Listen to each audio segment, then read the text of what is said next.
This man tried to hire a voodoo priestess to kill his wife and unborn child so he could marry his mistress, and the ending of this story will shock you. In 1933, 22-year-old Charles Taulli was expecting a baby with his wife Anna, but behind Anna's back, Charles was having an affair with a 19-year-old girl named Florence Garofolo. Charles promised Florence he'd do whatever it took to get rid of Anna and the baby so that they could be together. In desperation, he turned to a woman known around Los Angeles for her dark magic, Barbara Ruby Taggs, a self-proclaimed voodoo priestess. Barbara had a reputation. Clients came to her for blessings or for curses.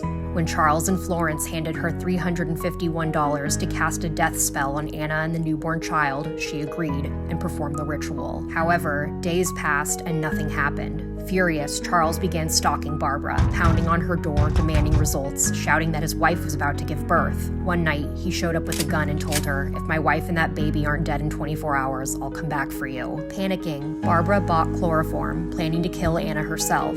But at the last moment, she couldn't go through with it. Instead, she broke down and confessed everything to her husband. Without hesitation, he went straight to the cops. Within hours, Charles, Florence, and Barbara were all arrested, accused of plotting to kill a pregnant woman through voodoo. The trial that followed was messy and bizarre. In the end, the case fell apart. The court claimed there wasn't enough evidence, and all three walked free. Afterward, Charles and Florence broke up, and in a twist no one expected, Charles reconciled with Anna. They even named the baby Charles Jr. They went on to have more children until 1935, when Charles suddenly collapsed at work and died from an appendicitis. And sadly, the baby that Anna gave birth to during the trial, the one Charles wanted dead, was tragically killed just a year later in 1940 after being struck by a school bus. Barbara disappeared from public life, living out her days in quiet solitude. No one knows where she's buried. No one knows what happened to her. Anna never remarried and spent the rest of her days raising her children and being a loving mother. She was a grandmother to 7 grandchildren and died at the age of 59 in 1969. But the story of Charles Taulli and the deadly voodoo plot that almost was still lingers in the shadows of old Los Angeles. $351, one spell, 3 lives forever cursed. And though some may argue that Barbara's spell did end up working, at least it was Charles and not Anna who paid the price. May Anna and her children rest in peace.